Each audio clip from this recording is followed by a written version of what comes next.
Welcome everyone back to Content's Edge. I'm Ryan. This is Parker. We're here just Hey. on the edge of content, edging it out, and we got a good topic for today. So, Parker, what's going on? Hedging it out, I think maybe we could say. Yeah, today we're talking about the latest Resident Evil video game. Let me close my door 1 second. He's closing the door. This is a very secret conversation. Just don't want to be interrupted. Yeah, today we're talking about the new Resident Evil video game. This is Resident Evil Requiem. For those that are not in the know on the Resident Evil series, this is the 9th mainline title in the series. The Q is a 9 sometimes. So, Ryan, I know this is a PS5 exclusive, or not exclusive, but a next gen exclusive. It's available for the Xbox Series X, the PlayStation 5, Nintendo Switch 2. It's probably on PC. Now I know you're, broke, so you can't afford. Just kidding. But I know you don't have any of those systems. So, tell me how you're feeling. So, as the viewers might know, you got me into Resident Evil earlier this year. You put me on the right path. You made me play the Resident Evil 2 remake and then jump into the Resident Evil 4 remake.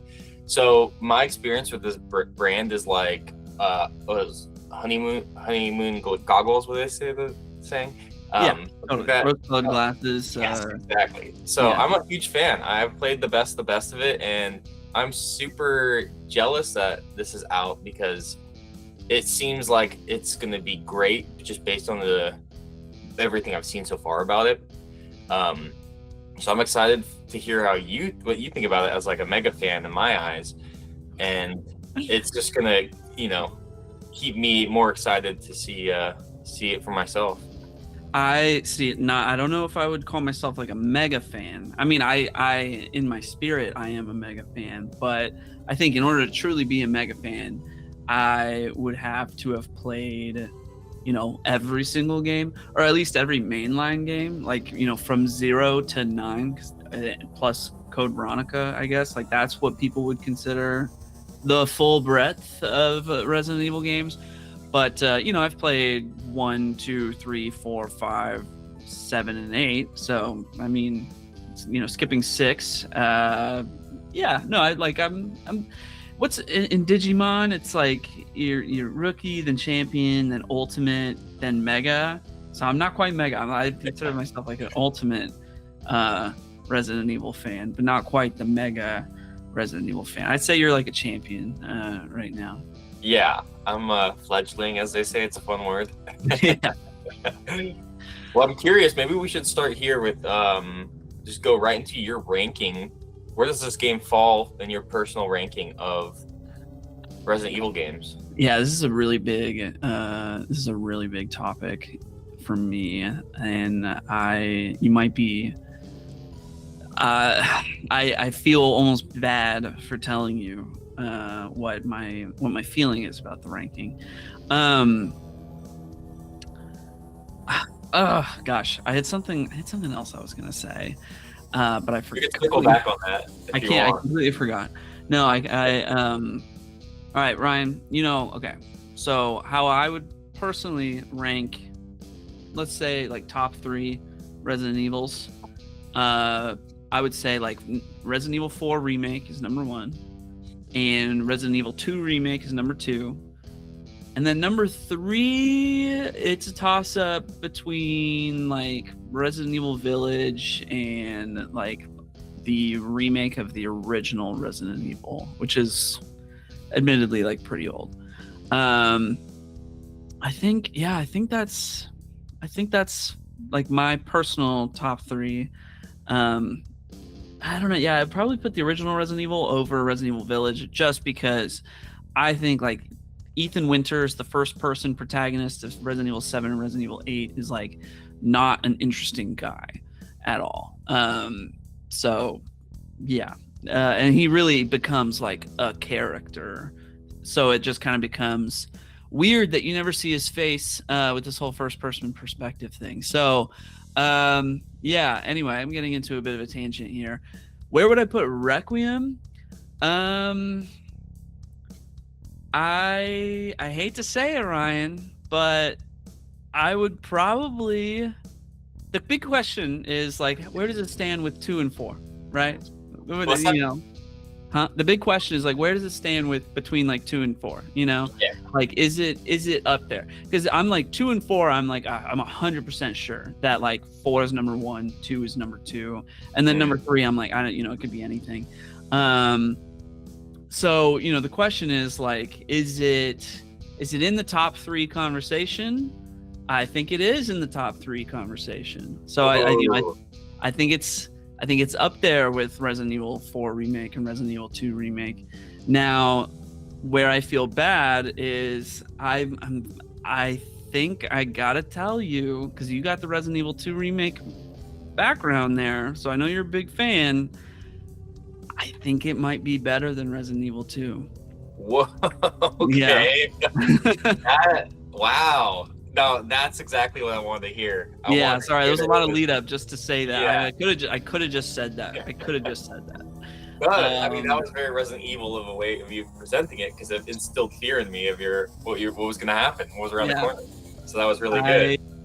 I've been thinking about this a lot, and we had a work meeting back on Tuesday. Today's Friday. And I wanted to tell you that. That's what I wanted to say. I was like, Ryan, I think this game might be better than Resident Evil 2. And main caveat being like, I'm not done. I know I'm in the final area of the game now. I would say I'm about 90% done. And I think it's hard to say like it's better than Resident Evil 2, because I think this game owes so much to Resident Evil 2. In many ways, it is like a reflection or like a parallel to Resident Evil 2. It's almost like a direct sequel to Resident Evil 2. It's like if you played Resident Evil 2, Resident Evil 2 is like required viewing for Resident Evil Requiem, like 100%, no doubt about it. Like you can go into Requiem completely blind to the rest of the franchise, but I think like if you're gonna play any of them going into Requiem, you gotta play 2. Part of that is because like Leon is in the game, but Leon's the main character in Resident Evil 4, and I mean, Resident Evil 4 being my number 1 ranking in the franchise, it's not necessarily story wise required viewing for Resident Evil Requiem. It's just like I think honestly like 4 is not even, I think like it's fun as like a bottle episode, like it's its own kind of like self-contained, like Leon goes to Europe and has like a crazy zombie adventure and as its own thing. Like that game, you don't even have to play 2, you don't have to play any other game in the series, you could just play 4 and you get it, right? In the case of Requiem, like I think you really need to play 2 in order to hit the highest highs that are like available to you from the Requiem experience. You got to play 2 first. It's gonna make you, it'll make you understand the story a little bit better, but also it'll make you like appreciate a lot of the things that Requiem is doing in how it throws back to Resident Evil 2 in many ways. I don't want to get like too specific because I don't want to like spoil anything for you, but like if you just look at like what's in the trailers, have you seen trailers? I know he returns to Raccoon City Police Department. That's about it. That's about all I know. Okay, cool. All right, that's the main thing. That's the most like spoilery thing that I would even want to mention to you. But I just went through that segment. So that's late game. It is late game. I just went through that segment and man, yeah, dude. Oh yeah.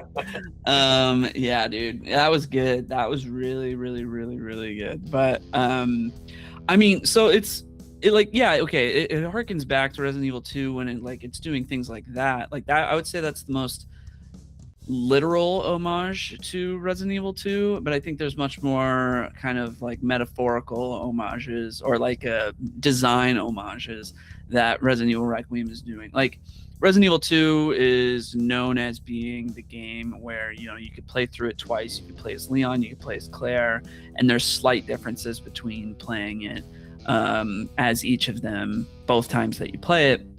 So it's a game that kind of requires you to play it twice, and you've got the male protagonist, you got the female protagonist, and you know the games still play the same. Like the game still plays the same way between those two protagonists, but you are having like, you know, slightly the same journey, but like just slightly different things, maybe different guns that are being available to you, and maybe different boss fights at different key moments and whatnot. And I think like that dual protagonist thing that, you know, that originated, well, that actually goes all the way back to like Resident Evil 1. But I mean, like really, you know, yeah, Leon Claire dual protagonist thing. Like that's, you know, Requiem is doing that to a degree. But it's also, you know, from the trailers, like Grace Ashcroft, that's the female lead in Resident Evil Requiem. She's like the horror protagonist, right? Like she is the game recommends that you play her sections in first person and Leon's sections in third person, and you can switch between whether you want to be in first person or third person. It's like totally a preference for the player, but that's how they recommend doing it. And like, you know, her gameplay is much more of like the horror style Resident Evil 2 gameplay of, you know, I've got like a grid system that is, or like my inventory is like each individual thing I pick up is like one square on like my bag inventory, and I'm like collecting hip pouches and stuff like that to make my inventory a little bit bigger. And in general, I think like her gameplay loop is very much like Resident Evil 2. But then contrast that with Leon's sections of the game, where Leon he is a full-blown one-man army. It's like super action heavy. It's like his moveset is like inspired by John Wick, it feels like, in so many different places. Nice. But he's also got those like signature roundhouse kicks. I don't see John Wick doing roundhouse kicks. Leon Kennedy does frickin' roundhouse kicks. Leon quadruple S tier Kennedy, he does roundhouse kicks. So and also like when you're playing as him, when you look at your inventory, it's his like attaché case grid system from Resident Evil 4, where it's like, oh yeah, your shotgun takes up like 8 squares and you have to like rearrange it. So it's literally like, oh, right now I'm a Resident Evil 2 protagonist, and right now I'm a Resident Evil 4 protagonist. And like the designers of the games recognize that these are like two distinct styles that exist within like Resident Evil games.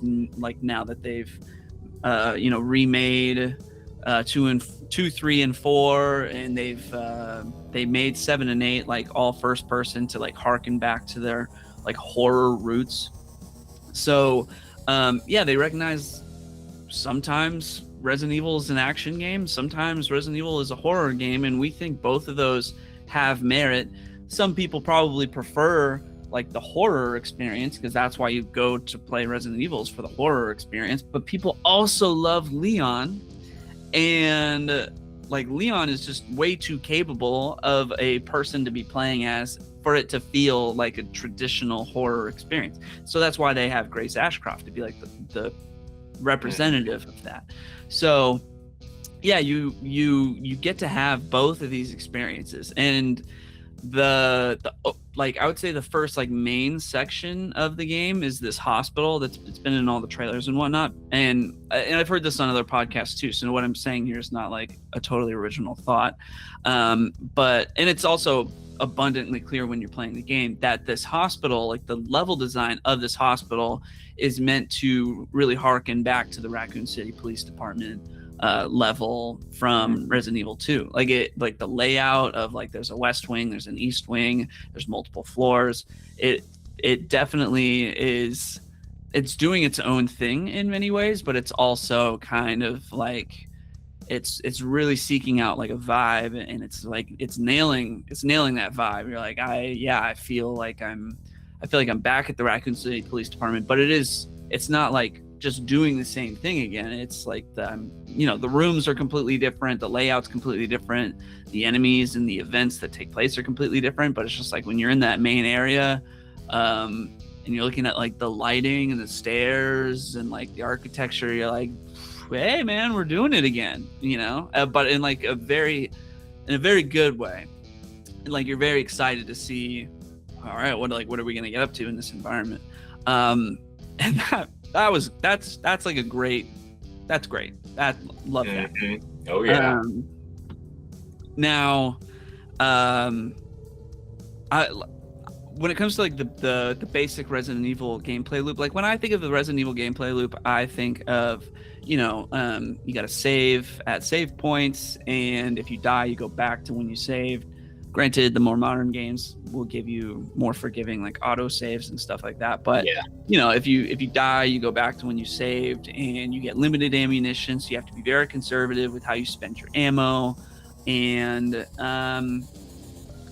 so and that kind of like creates a sense of fear that, I need to go across the map to this area to get the hand crank wheel or whatever.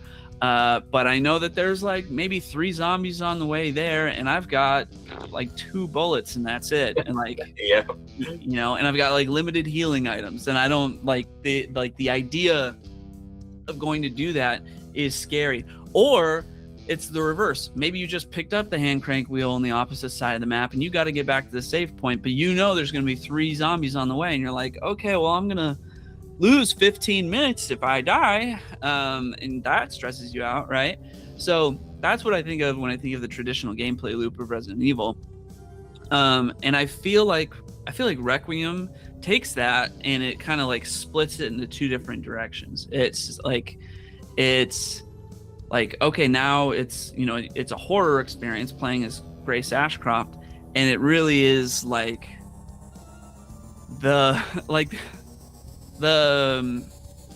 traditional gameplay loop I'm talking about. It's like you always usually have like just enough ammo to deal with what you're struggling with, but in like especially in the earlier parts of Grace's sections, it's like you really don't have much ammo at all. Like there are going to be times where it's just like the game is just not giving you enough ammo to try and become like the capable person to kill the zombies that are in your environment. You are going to have to you're just going to have to figure it out, or like stealth your way around them in different parts.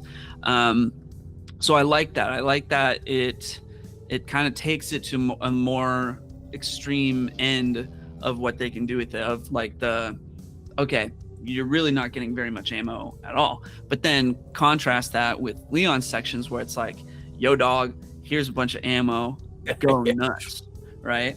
That's great. Yeah.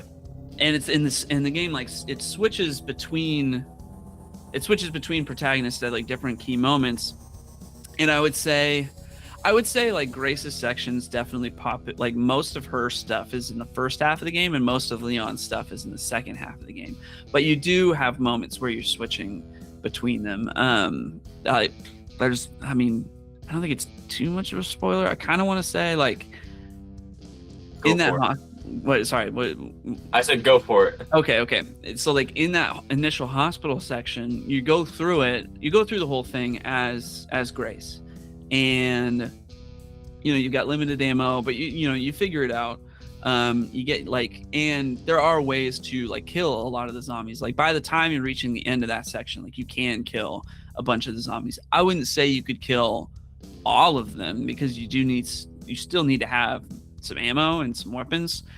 Especially at the end of her sequence, there is a sequence where I, for a second, thought I got soft locked, and was gonna have to restart my whole playthrough because you hit this point where you are trapped in a small area and you have to kill 4 zombies in that area, and the only available ammo to you in that area is like 9 handgun ammo, and which is a funny way of saying that, but it's like it's handgun ammo x9,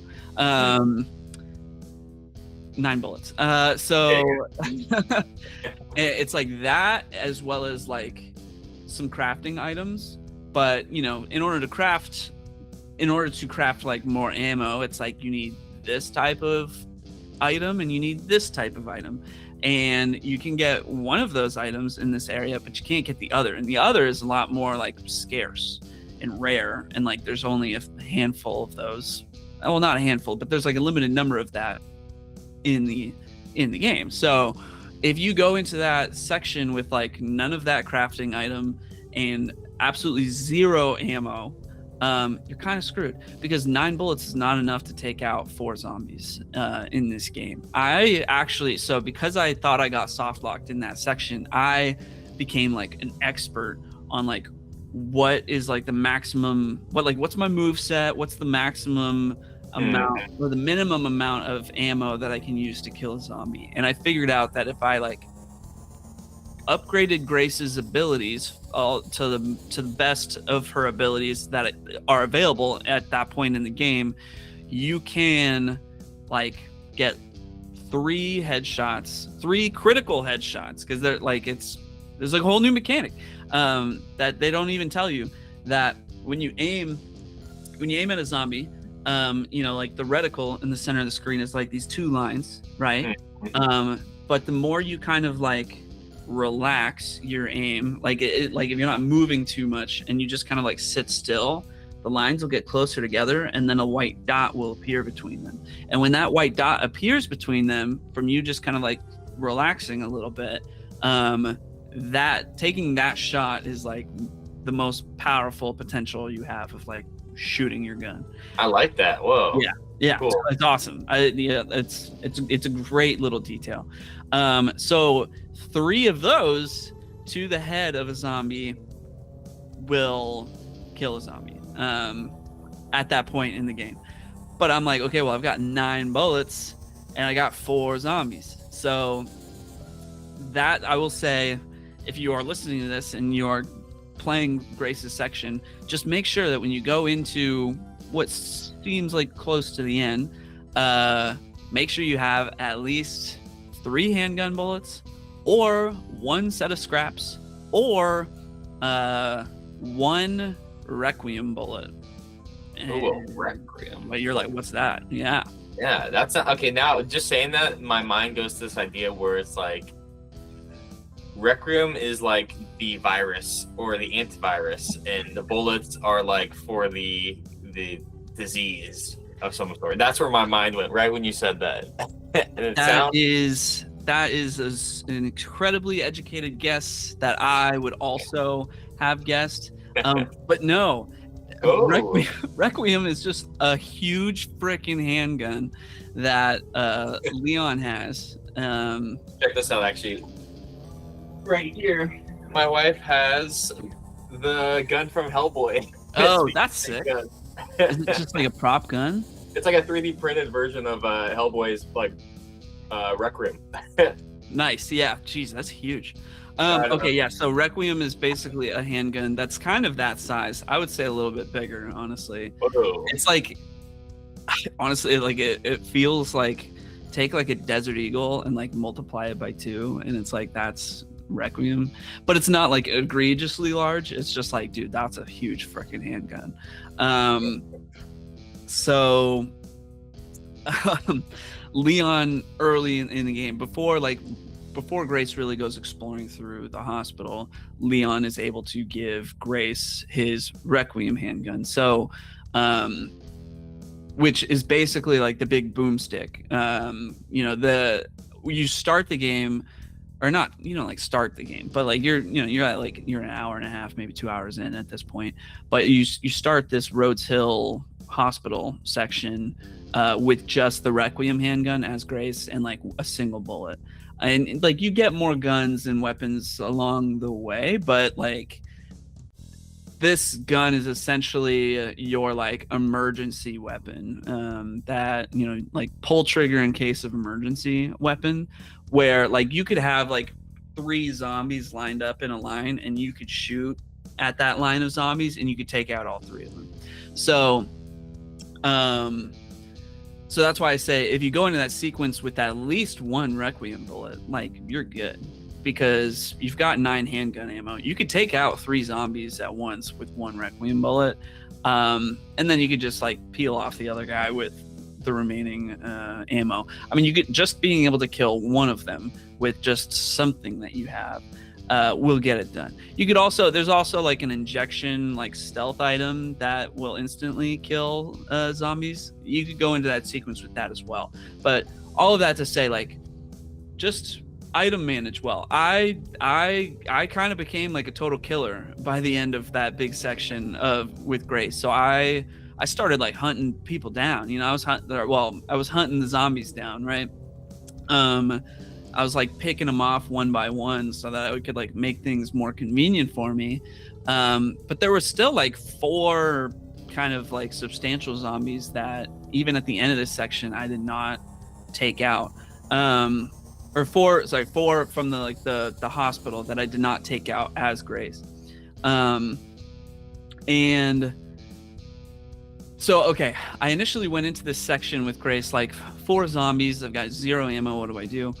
I went back to the save point. I checked my storage and I saw, I had 2 rare metal items, which is like a crafting item to make 2. Per rare metal, you can make 2 Requiem bullets. So I was like, oh my god, I thought I was screwed. Turns out, nope, I have 4 Requiem bullets, so I'm good to go. But I could have gone and killed those 4 kind of big zombies with those Requiem bullets, and then I would have still been screwed going into this section. So I'm glad I didn't choose to do that. There's also, I think, a good reason not to go totally crazy killing zombies with Grace, in that after this, like, kill the 4 zombies in this little section, and then you switch to Leon moment. When you switch to Leon, he then goes through the hospital as Leon. So it's basically like, yeah, you got to get to this specific part as Leon. And there's like items that you can collect only as Leon, but it's like you are clearing house at this point. You're like, you know, anything that was left over from Grace's section, you can just like,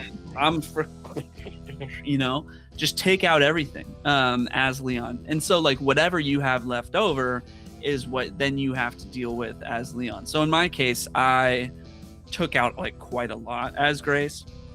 I would almost kind of recommend maybe not doing that, so that you can kind of have this like extremely like, okay, first I was terrified going through all of this, and now I'm Leon, and I could just wipe the floor with everything. Now you're the one who So that's really kind of like that's first half of the game.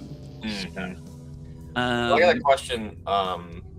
For 2 and 4, the remakes, there was a few different ways that I noticed little qualities about the game. One is the looting. In 4, almost everyone drops something from their body and you pick it up, but that was really rare in number 2. And one thing in 4 that I was really disappointed in compared to 2 is that in 2, you'll shoot a zombie a bunch and he'll fall off the ground and just be dead. And you turn around 5 minutes later and he's back. And in 4, when you kill a zombie, they kind of just melted away into goop and they were gone. And I felt like that was such a bummer because I stopped looking over my shoulder about like, is he really dead? Should I waste the extra bullet to blow up his head on the floor? Like that kind of economic, like watching your back. That was a really fun thing that always held space in my brain of like, I should have put a bullet in that guy's head. He's totally going to come back. Well, like now it's going to be harder with him walking around again to get the headshot. So how does 9 play like with these 2 mechanics of like looting bodies and also like the resurrection of the zombies when you're least expected? I will say that there's definitely zombies that drop like ammo and stuff, but I didn't know about that like turning into goop thing with 4. Like I just don't remember that. Part of me is almost like, tinfoil hat. Like, is it because you played on PS4? They had to, like, Oh, the system couldn't like persist keeping them around, and so they just turned them into goop. But I might be wrong. It might have been the same on the PS5. Yeah, no, Requiem, like anything you kill is sticking around. Like it's on the ground. Like you go back through these sections and you're like, oh yeah, like remember that. Okay. A big thing that I did not mention to you that I love about this game is that in Resident Evil 2, every zombie is kind of like, it's just, it's a zombie. It's like it's some random person and it's a zombie and you kill it and then it's dead and it's on the ground.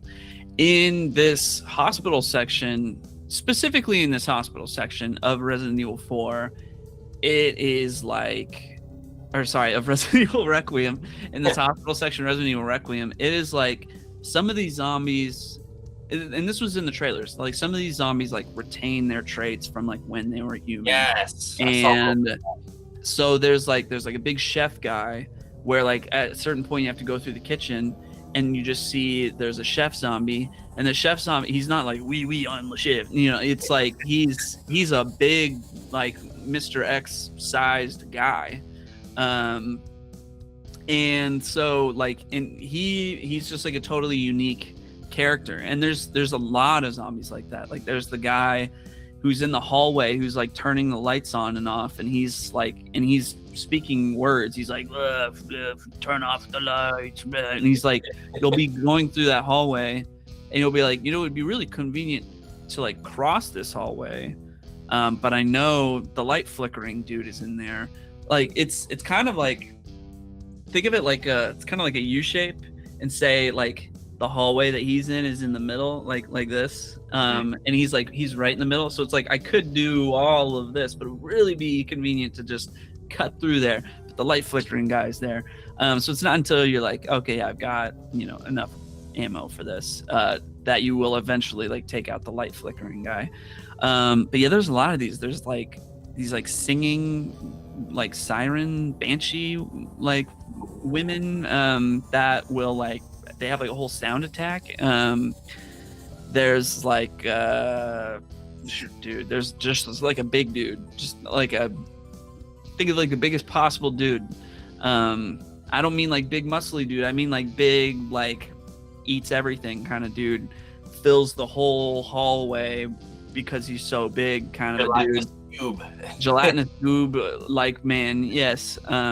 Not quite gelatinous, but still like, he's taken up like 90% of this hallway.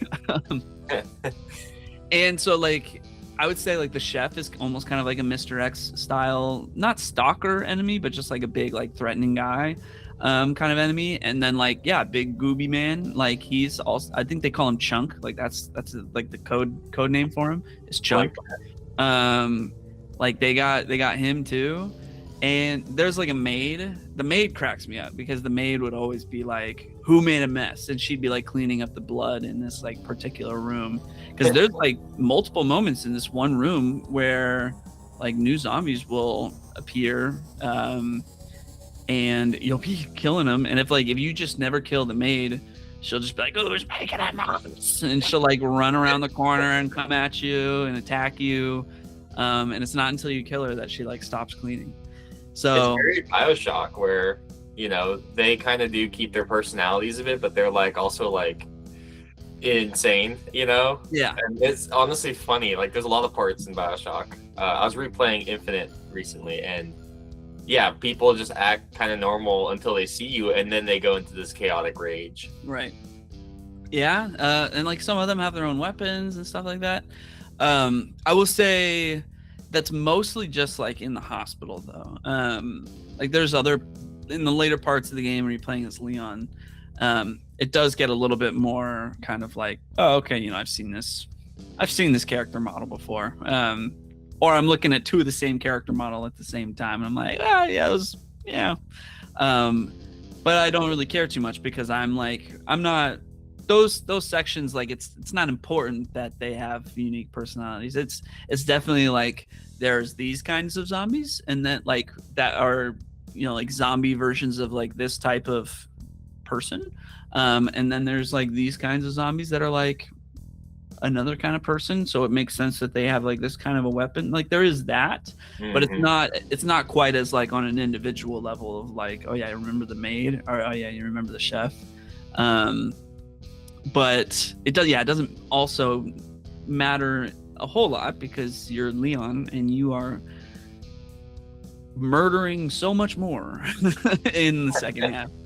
So now, does Leon still have his one-liners? Dude, tons of them. Yes. So many of them. Oh, he definitely was in full form in Resident Evil 4, where I would chuckle and like. There was this thing too in Resident Evil 4 I noticed that cracked me up is if you like enter like a battle sequence, and you kill everything and you're done, you kill that last guy, and usually you're like, okay, is there anyone else around? And you notice that the music kind of like dulls down, like, okay, the battle's probably over. Every single time Leon goes, he does like this little like high one. Yeah.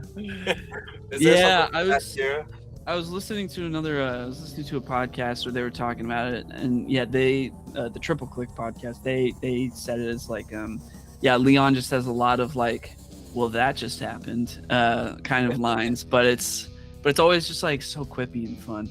I just had one today where I killed a giant plant and going like, zombie plant, which is, I think maybe we've had zombie plants before. Yeah, they were in too in the herbology.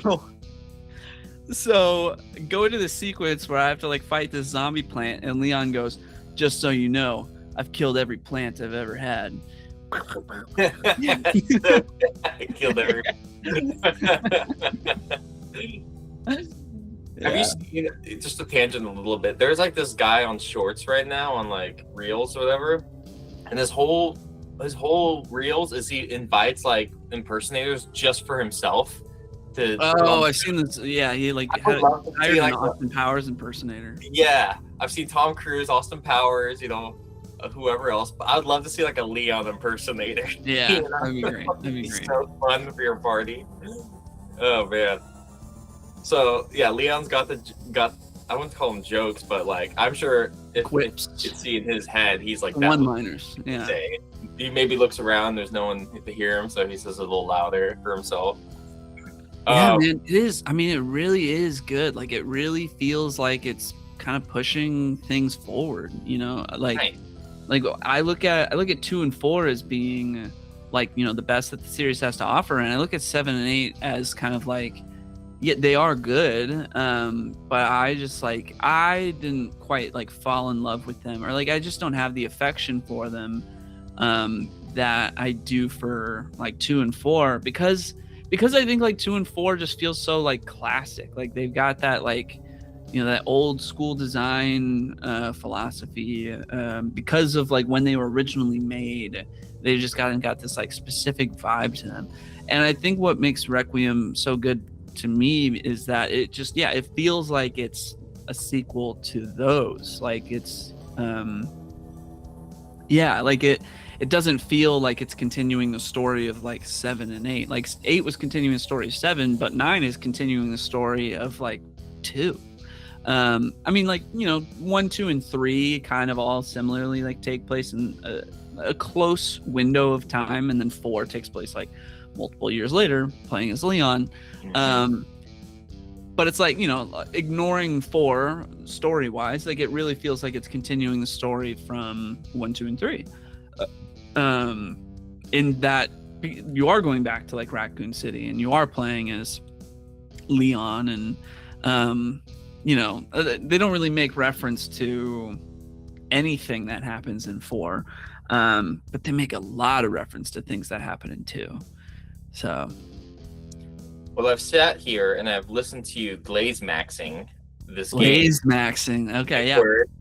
And I want to hear some critique. What's wrong with this game? Interesting. I mean, my main gripe so far has been that particular section at the end of Grace's hospital section is like, it will soft lock you if you do not go into it with something.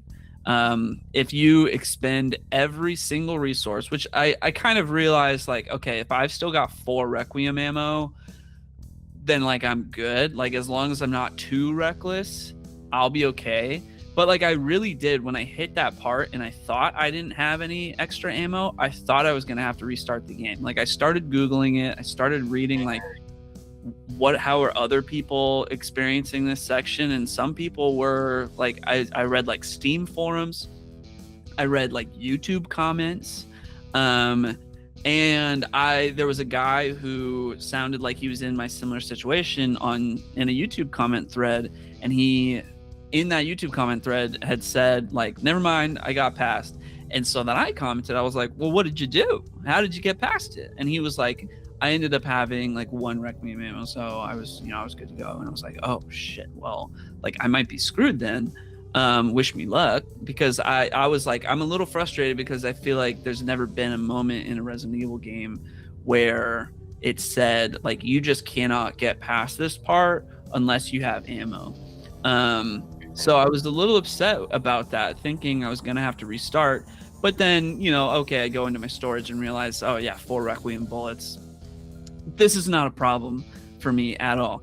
And I did have a few moments leading up to this where like I completely wasted a Requiem bullet at one point, well before that. So it's like, as long as you're not too reckless, you will, like, I've known none of the podcasters that I listen to or anybody that I know that plays this game like has commented on this. I feel like I'm the only person other than like the 5 other people who wrote about it on the internet when I went Googling have like experienced this problem. So it's really if you're like trying to be a completionist and trying to, and like also being like reckless with your ammo at the same time, then you might be a little screwed. Which I will say, like, you should not be going into any Resident Evil game being reckless with your ammo. That's kind of the whole point, is not to be reckless with your ammo. So like that would be my biggest critique of the game. Aside from that, I mean, I read this critique in other reviews, and I kind of was like, I don't really care about that when I read it. And now that I'm playing it, I'm like, that is a valid critique, but I also don't care, but I also would share that critique, which is just that, like, I would say how the game goes is like, maybe you play 5% of the game as Grace, then you play 5% of the game as Leon, then you play another 5% as Grace and another 5% as Leon, and then you're like 20%. Maybe it's not that much, but let's say you've played Leon and Grace about equally the first 10% of the game. Then you do the next like 45%. Maybe, well, no, then you do like 35% of the game as Grace, then another like just 5% as Leon, and then like 10 to 15% as Grace, and then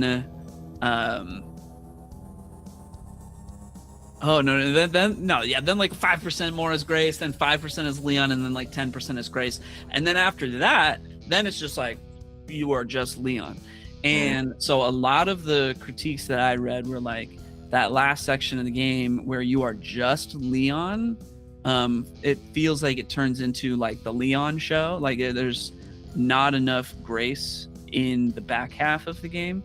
I mean, like, you can very kind of cleanly delineate like the first half as being Grace and the second half as being Leon, but it's like it's building up to Leon's kind of second half with, like, there are parts where you're kind of like playing as him in the first half. But I will say, like, so far, like I feel like I'm in the last like 10% of the game, and there's just has not been any Grace stuff leading into this. So I think, like, yeah, it just made that, like, that could be a critique. Like, I think that's a valid critique to say, like, okay, it's a ton of Leon in the second half. But I'm also like, well, why would I want to critique that? Because I honestly think it's awesome. I think, like, definitely the peak of this game is that hospital section where you're playing as Grace. Like, I think that's this game operating at its absolute best. But that's like saying you're experiencing like a 10 out of 10 the whole time, but there's one particular part where you're experiencing an 11 out of 10. Because honestly, like the Leon stuff is incredible. Like just in my opinion, like I am not hating any of it, like at all. I'm maximum entertained. I'm nostalgic through the roof, and I'm just having a great time. So it's not really something that I'm upset about, but I can see where that would be written into a critique.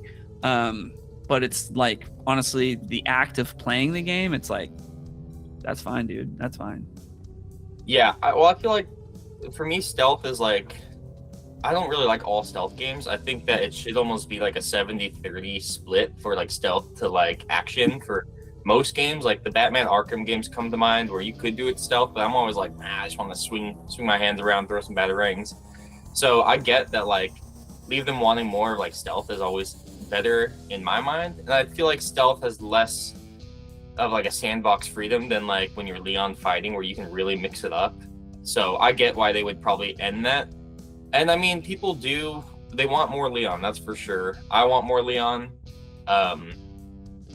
So I get why that would be the case. And I think they found from like Resident Evil 4, like it is more of an action than horror for a lot of things. I think it's an action with like the coding of like scary imagery more than it is like a suspenseful jump scare game. So that makes sense to me why they would do that.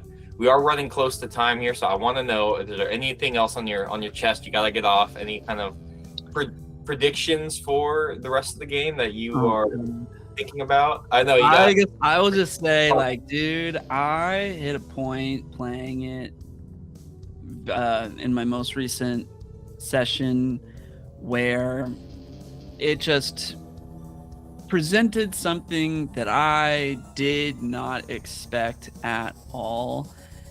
That I was like, oh boy, okay, we're doing this.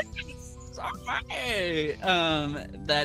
It was super hype. And honestly, like most of the game was super hype leading into that. I mean, even right before the part that I'm thinking about, there's another part that's like, dude, that was freaking ridiculous and like mad hype, and like I want to talk to people about it. And even before that, there was like another moment like that. But this one that I'm thinking about in particular, I'm just like, oh man, like Ryan, oh man, dude, like I'm excited for you. Sounds like Leon's gonna fight some kind of Pokemon card collector who remembers how to open packs. Is that what you're saying? Is that why I'm being excited? No, dude. Oh man, I don't want to spoil it. But I think this game is just really effective at creating a lot. It's the whole board. It's a ton of horror moments. It's a ton of like absolutely terrifying moments. Like there's like some good stealth. There's resource management. But then it's got like the Leon quips, and it's funny, and it's action, and it's exciting. But then it's also like littered with these like hype moments, like moments that are there to make you like, dude, yes. And it's like nostalgic hype, and sometimes it's just like full blown like, hey yo dog, that was badass kind of hype. And it's so like, I think it's such a great game because it's got the full breadth of everything. I will say, like, you know, I'm not experiencing maybe like sadness a whole lot, so maybe that's the one thing missing. But there's one sequence that I can't think of that was like, oh, but not quite like, I don't know. My heart was never like dropping out of like, oh my God, I can't believe this is happening. It's just like, that's not what I go to Resident Evil for. You know, it's everything that I go to Resident Evil for. It's all here. It's a full package. It's, oh, dude. Yeah, it's great. We're excited for it, and I think we should do a part 2 where once you finish it, we hear more of your take on if the story holds up, because that's always a weak point for the series. Is the story is too much. I want to talk about it after you've played it. Yeah. Well, I might play it as soon as April 11th because my brother has a PS5. All right. Buy the game, crash at his house 2 nights. Do you think we could beat it in 2 nights? Dude, you got to play like a lot. It's longer than I thought. People said that it was like, oh, I got it done in like 10 hours or like, but I think you can do it. Most people will do it in 12. And like another person said like, my Steam said that it took me 16 hours, but the game told me I did it in 14 hours. I think the game's clock is telling you based off of just like pure, like you were playing the game, you weren't in a cutscene, you weren't paused or anything. That's what that time is based on. But I think the actual amount of time that you play the game is longer. So I do think it is kind of like a 14 to 16 hour game. And I would love to play it on hardcore because I think if any game you play on hardcore, it's Resident Evil for that extra element of fear. Yeah. So I'm looking forward to that, and I hope it takes me 40 hours because that's just like the director's cut. I get all the extra. But that's all the time we have for today. Yep. Awesome. So I'm excited to hear more. Yeah, I'm excited to finish it, and honestly, dude, I'm excited to play it again. Ooh, like almost immediately after I'm done, I think I want to play it. Just play it again. I'm sure we'll have more things unlocked too. They always do that. That's true. One final critique, because I know we got to wrap up. Mm-hmm. There is not a shooting range, and I really like the shooting range in 4. So if there had been a shooting range, I think that would have like taken it over the top for me. But that's like the one, like it would be nice. It's a nice to have, but it doesn't have that. All right, that's it. Well, sweet. This has been Ryan and Parker with Content's Edge. I hope you're all out there edging and having a great day. And we'll catch you. Yeah. Just yes. Go do it. Whatever you're doing, go do it. Go buy something that can run Resident Evil Requiem and go play it because it is so good. And it's sold like 5 million copies already, which is so far. Yeah, incredible. I'm gonna be 5 million one. I'll be the next one. Sounds good. All right. All right. Parker. See ya.